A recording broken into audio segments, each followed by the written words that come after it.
guilty to dozens of charges. News Center 7's Mike Campbell was the only reporter in court when Eric Fritzons changed his plea. This is absolutely unacceptable behavior. Greene County Prosecutor David Hayes told me this case got under his skin because Fritzons abused his position of authority to commit his crimes. The 54-year-old man had a dramatically different appearance in court as he'd grown a long beard.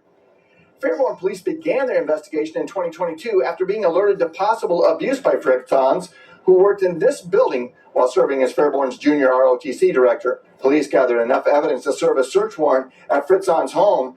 There they discovered safes with digital storage devices that contained pictures and videos he made of dozens of sexual encounters with an underage female student. He was arrested at this restaurant, initially charged with 40 counts of sexual battery and 40 counts of pandering and obscenity involving a minor. How do you plead? Guilty, Your Honor. A judge walked Fritzons through the 24 charges of sexual battery and pandering that he admitted to in the plea deal. How do you plead? Guilty, Your Honor. There's no argument that this was a momentary lapse in judgment.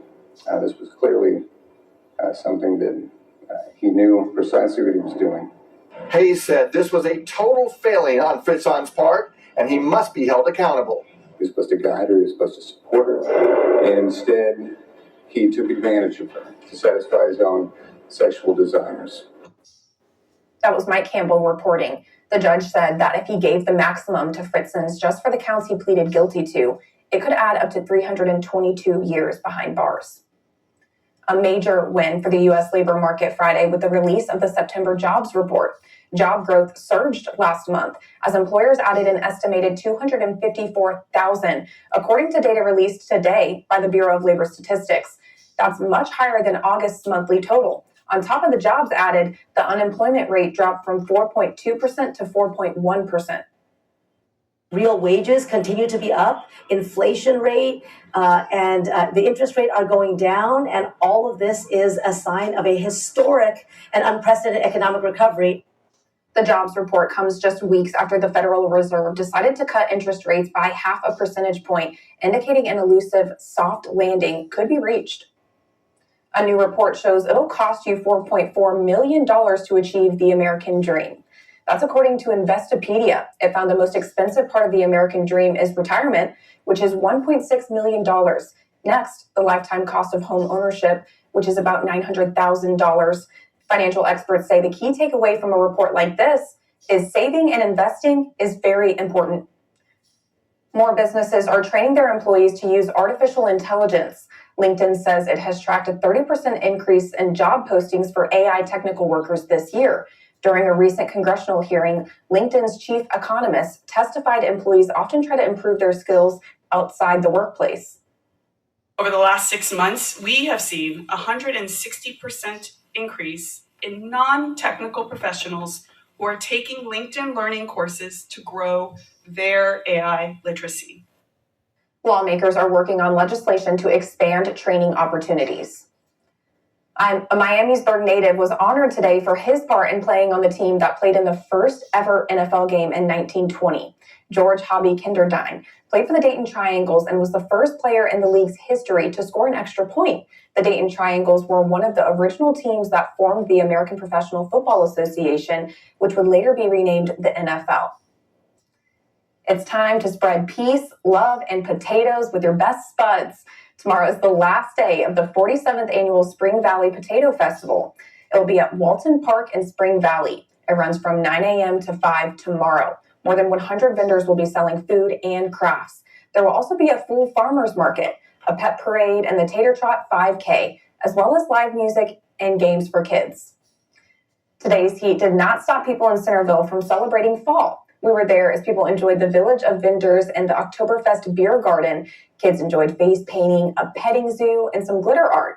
Others enjoyed live music and spooky character meet and greets. Families were even able to go home with a free pumpkin. News Center 7 meteorologist McCall Vrydaghs joins us. It was a good day to be out at a fair, festival type of thing. It was pretty nice. Just wasn't fall-like feeling out there. But I'm not going to complain. It was comfortable. It wasn't humid, although warm out there today.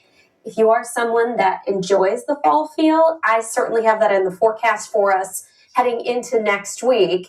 Starting out right now, though, quiet for us this Saturday night. Temperature sitting at 66 degrees and steadily dropping as we move through the rest of the night. Not going to get too chilly tonight, but that does change by the time we get to Monday morning. So we have a little more than 24 hours to go before we start to see that dramatic drop. So for the weekend, it is going to be warm. It will feel like summer once again for your Sunday. Tomorrow, though, the one caveat is a cold front comes in. It's going to start to kick up some winds for us and then turn much cooler for us heading into Monday behind that front. So here's a look at our forecast hour by hour for your Sunday. We get to daybreak 62 degrees. Temperatures quickly climb as the sun comes up. It's a fantastic Sunday. We're at 81 degrees at lunchtime and then topping out somewhere around those middle 80s late tomorrow afternoon. We will see a few clouds come through with that cold front along with those breezy conditions, but I do not see any rain in the forecast for the day. Looking at the winds specifically, starting out early tomorrow, they start to pick up. You'll notice that as you step out the door. By midday, early afternoon, that's when we see those winds at their highest, 25 to 30 mile an hour wind gusts potentially. Now watch the winds here. You can see them coming out of the south and west. That's what's pumping in that warm air. But you'll see in the graphic, those winds shift out of the northwest, and that's when we start to blow in some of that cooler Canadian weather. That cold front comes in during the day tomorrow. You'll see here on Futurecast, nothing in the way of precipitation. So if you're headed to Cincinnati for the Bengals game tomorrow afternoon or up to Cleveland for the Browns games, it does look like it's going to be a dry day for football. There comes the high pressure and much cooler weather is going to be settling in, as I mentioned, heading into Monday, Tuesday, and right on through the rest of next week. Temperatures, this is how it's shaking out. 83 degrees for our high tomorrow. And then those afternoon highs only getting to about the mid to upper 60s for Monday, Tuesday. And then we are going to be looking ahead to highs finally getting back into the 70s by the end of next week. Now, I am watching this strong storm system that is developing in the Gulf.